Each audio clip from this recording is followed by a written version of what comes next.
मेरे करियर में काफ़ी बड़ी बड़ी फिल्में की है। बाहुबली, बाहुबली 2, RRR, मक्खी। तो आदमी को हम लोग अलग ही दुनिया में मतलब क्रिएट करते हैं, अलग ही दुनिया का क्रिएट करते हैं। मतलब काफ़ी नेचुरल, मतलब यंग को बूढ़ा बनाते, बूढ़े को यंग बनाते। एक्चुअली आपने सुना होगा ये तिरुपति से आते हैं, बिकॉज हम हमारे पूरे वर्ल्ड में तिरुपति का बाल को बहुत ही ज़्यादा डिमांड है। शाहरुख सर का अभी रब ने बना दी जोड़ी, बिकॉज शाहरुख सर के बहुत ही कमाल के बाल है और काफ़ी थिक बाल है, और उसके ऊपर लगाना, विग लगाना, ये बहुत बड़ा टास्क था। बदमाश के लिए रणवीर सिंह सर ने हाफ पिक्चर में तो नकली दाढ़ी पहनी है। संजू में जो विग्स हम लोग ने लगाया बहुत ही बड़ा, बिकॉज संजय सर को हमको कॉपी करना था, और राजू सर ने एक ही बात बोली थी, बाला अगर विग बराबर नहीं हुआ, अगर लुक परफेक्ट नहीं हुआ तो मैं फिल्म नहीं बनाऊंगा। एक ही दुख होता है कि हमें कभी अवार्ड नहीं दिया जाता, और दूसरे बिकॉज इस मतलब ये मेकअप का ही पार्टी, इसीलिए शायद वो मेकअप वाले को ज्यादा सराहना देते हैं।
मेरा नाम जितेंद्र शिवराम सालवी, और मैं बॉलीवुड, तेलुगु, तमिल, कन्नड़ा ऑल लैंग्वेज के लिए मैं विग्स वगैरह हम लोग वगैरह बनाते हैं, एक्सटेंशंस बनाते हैं, बियर्ड एंड मुस्टैच।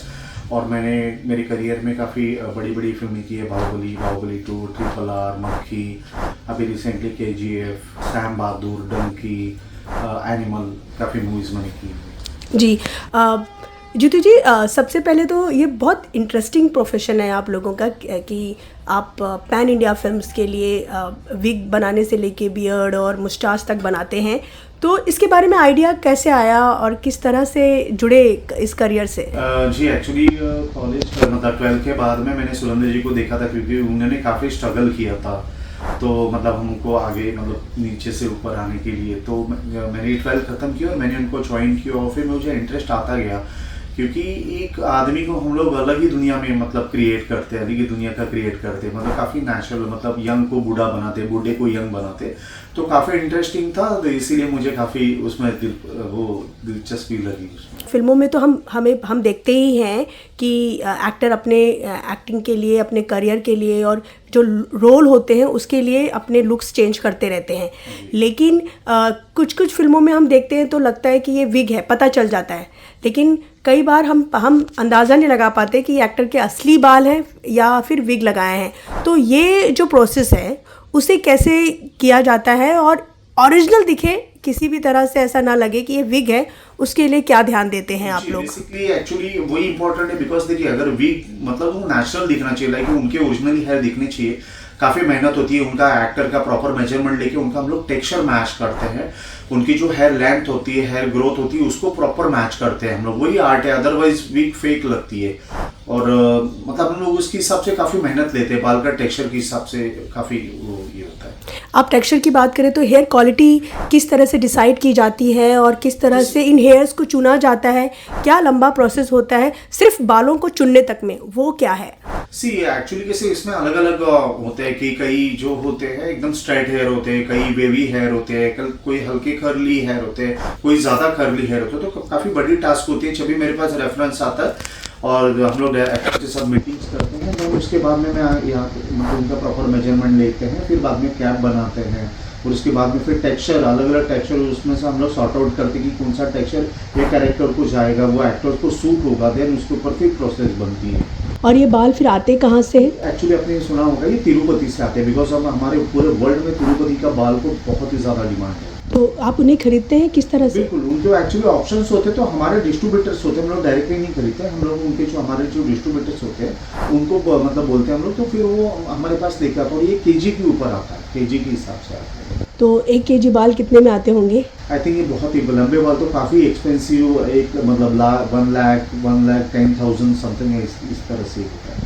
तो केजी के हिसाब से बाल आते हैं, तो कितने बाल आप लोग लाते हैं और किस तरह से मतलब काम जब आता है तब लाए जाते हैं कि कैसे? नहीं, हम लोग ये स्टॉक बना के रखते हैं, लेकिन मतलब कभी कभी हम लोग को जो नहीं होता मतलब कभी अलग ही कुछ मतलब बहुत ही ज़्यादा स्ट्रेट हेयर चाहिए होते तो उसके लिए काफ़ी दिक्कत आती है, मतलब काफ़ी अच्छी क्वालिटी चाहिए होती है तो काफ़ी दिक्कत आती है। फिर 2-3 डिस्ट्रीब्यूटर्स को हम लोग बोल के रखते हैं कि हमको ये चाहिए, अदरवाइज हम लोग स्टॉक करके रखते हैं पूरे बाल। बाल आने के बाद फिर नेक्स्ट प्रोसीजर क्या होता है? एक्चुअली बाल आने के बाद में वो रफ आते हैं, फिर उसको हम लोग पहले वॉश करते हैं। वॉश करने के बाद में उसको जो हमारा काटा होता है उसको हम लोग वो सॉर्ट आउट करते हैं, मतलब उसकी साइजेस निकालते हैं।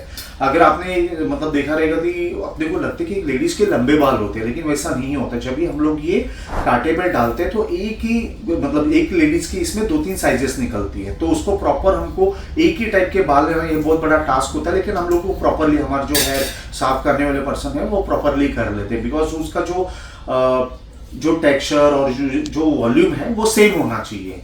तो हेयर आने के बाद उसे वॉश किया जाता है। किस तरह से आपकी टीम काम करती है? और बिल्कुल पूरा वॉश वगैरह, इसको जो अपना सोडा वगैरह होता है या फिर हमारे जो वॉशिंग पाउडर्स वगैरह होते हैं उसमें वॉश करके फिर कंडीशनिंग करते हैं, फिर 2-4 दिन हम लोग उसको सुखाने के लिए डालते हैं। अलग अलग टीम है मेरी, मतलब वॉश करने वाला अलग है, फिर उसको साफ करने वाला अलग है। काम किस तरह से होता है? जैसे बहुत सारे डमी हमने देखे हैं, उन पे किस तरह से काम होता है? बेसिकली कैसा होता है कि एक्टर्स का हम लोग मेजरमेंट लेते हैं, तो अलग अलग एक्टर्स के अलग अलग या फिर नॉर्मल आदमी के अलग अलग सर के मेजरमेंट्स होते हैं। हमारे पास कई टाइप की डमीज है, फिर उसके ऊपर हम लोग डमी एक साइज की चुनते हैं जो उनका मेजरमेंट होता है, उसके ऊपर हम लोग प्रॉपर मार्किंग करते हैं। मार्किंग करने के बाद में हम लोग उसके ऊपर कॉटन बेस की कैप्स वगैरह बनाते हैं। अगर कोई अच्छे फाइन क्वालिटी का विग होगा तो उसकी अलग टाइप की कैप बनती है, मैं आपको दिखा देता हूँ। प्रॉपर हम लोग उसको बना के देन फिर बाकी की प्रोसेस चालू होती है, फिर उसके ऊपर बाल बुनना होता है, देन फिर नेट फिनिशिंग करना होता है। जब भी विग बन के रेडी होती है उसको 2 से 3 बार वॉश करते हैं, देन फिर मैं कटिंग करता हूँ। रंजीत भी कटिंग वगैरह करते हैं, फिर सेटिंग के लिए जाती है, तो काफी लंबा प्रोसेस होता है ये। और इसके बाद जब एक विग बनकर तैयार होती है तो एक्टर्स पे जब ट्राई करते हैं तो वो क्या प्रोसीजर होता है? एक्चुअली एक्टर्स के ऊपर जब भी हम लोग ट्राई करते हैं तो उनको एक ही ट्रायल में नहीं होता, हमको कम से 2 से 3 बार ट्रायल्स करनी पड़ती है। एक्टर्स का हम लोग प्रॉपर, बिकॉज ऑफ एक्टर्स के कभी ज्यादा हेयर होते हैं तो उसको प्रॉपर हम लोग पैकिंग करके स्टॉकिंग्स डाल के फिर उसके ऊपर विग डालते हैं। फिर थोड़ा बहुत जो बाल बनना है उसमें कुछ ना कुछ थोड़े बहुत तो ऑल्ट्रेशन निकलते हैं, वो करके फिर हम लोग शूटिंग के लिए तैयार होते हैं। जी, अभी बहुत से ऐसे एक्टर्स हैं जो बड़े बड़े बाल रखते हैं। ऐसे टाइम पे उनके लिए विग बनाना और उसे पूरी तरह से कहीं से भी मतलब उनके ओरिजिनल हेयर और विग में कुछ डिफरेंस ना समझ में आए, वो किस तरह की स्टडी होती है जो आप लोग करते हैं? रिसेंटली अगर आपने देखा था शाहरुख सर का अभी रब ने बना दी जोड़ी, बिकॉज शाहरुख सर के बहुत ही कमाल के बाल है और काफी थिक बाल है, और उसके ऊपर लगाना विग लगाना ये बहुत बड़ा टास्क था।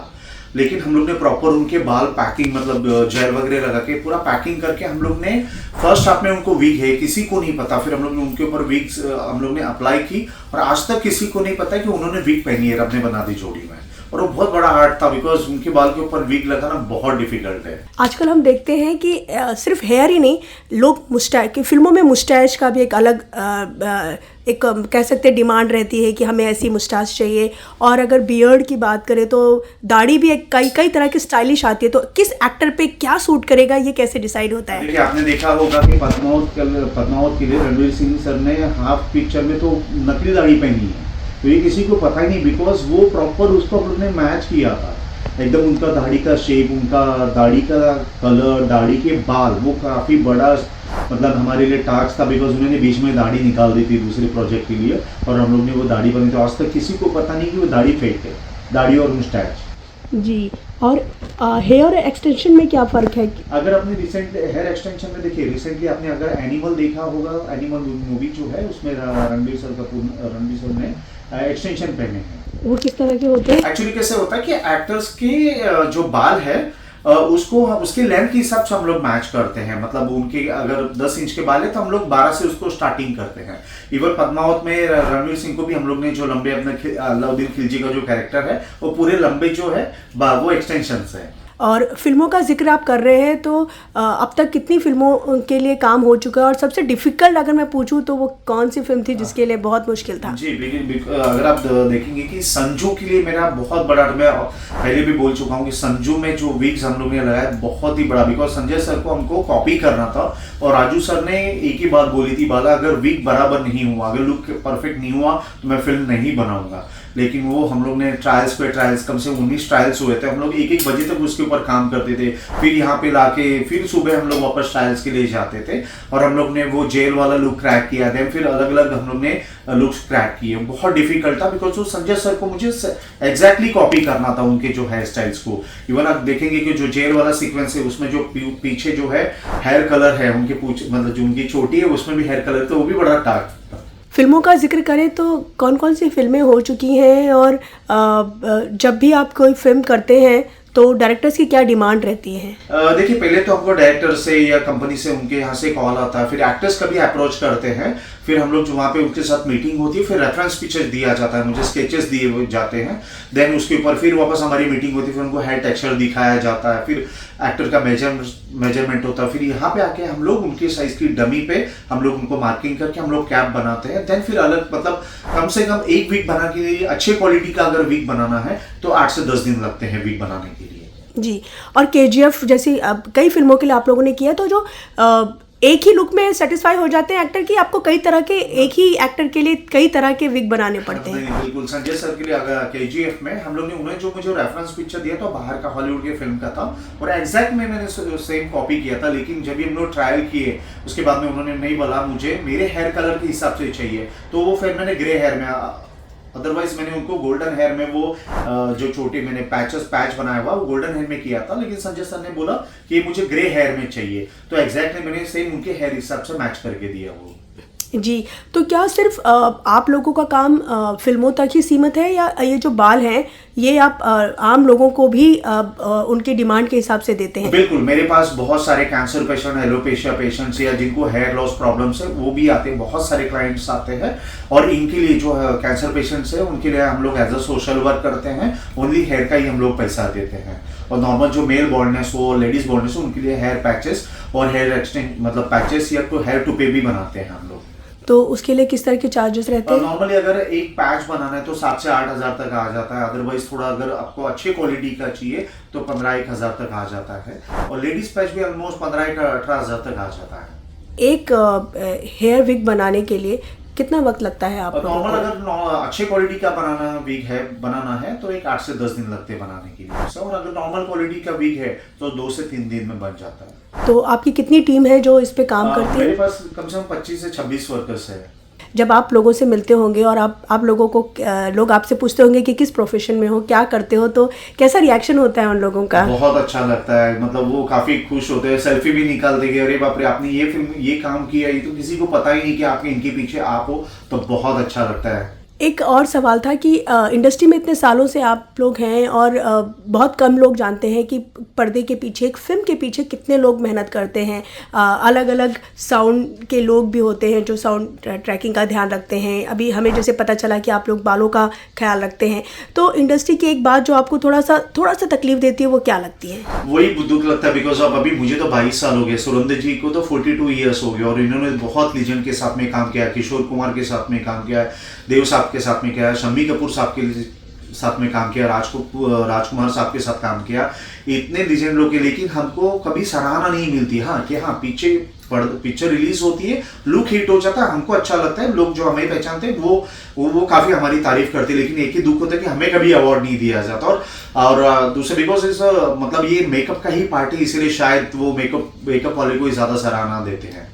जी, एक आखिरी सवाल यही था कि ये प्रोफेशन में अगर कोई आना चाहता है तो उन्हें क्या कहना चाहेंगे, क्योंकि हमेशा बालों से जुड़ी हुई चीज़ों को लोग सिर्फ इतना ही देखते हैं कि हाँ ये तो हेयर स्टाइलिश है, बट हेयर स्टाइलिश के अलावा भी और क्या क्या किया जा सकता है, इसके बारे में आप क्या बताएंगे? बिल्कुल, इसमें करियर है। मैं मेरे स्कूल में भी गया था, उनको भी बोला था कि अगर किसी को जो गरीब बच्चे उनको सीखना है तो मैं ऑलवेज मेरे यहाँ पे सिखा सकता हूँ। अगर आप बाहर देखेंगे तो बाहर तो 2-3 लाख रुपया आउट ऑफ कंट्रीज में 2 से 3-4-5 लाख रुपया इसका प्राइसिंग है। इसको कोर्सेज को हम लोग फ्री में सिखाएंगे और ऑलवेज वेलकम, जिसको आना है हम लोग प्रॉपर सिखा देंगे। अपकमिंग और कोई फिल्म है जिसके लिए अभी आप काम कर रहे हैं? जी अभी मैं साउथ की फिल्म कर रहा हूँ, चिरंजीवी सर के साथ में काम कर रहा हूँ। फिर अभी छावा है, काफ़ी अलग अलग मतलब 2-3 मूवीज़ है, बड़ी बड़ी है मूवीज़ है। तो साल भर में कितनी फिल्मों का काम हो जाता है? आई थिंक 25 से 30 मूवीज़ होती है उनके, मतलब ज़्यादा ही होगी जी। जी। और ऑल लैंग्वेज के लिए मैं काम करता हूँ।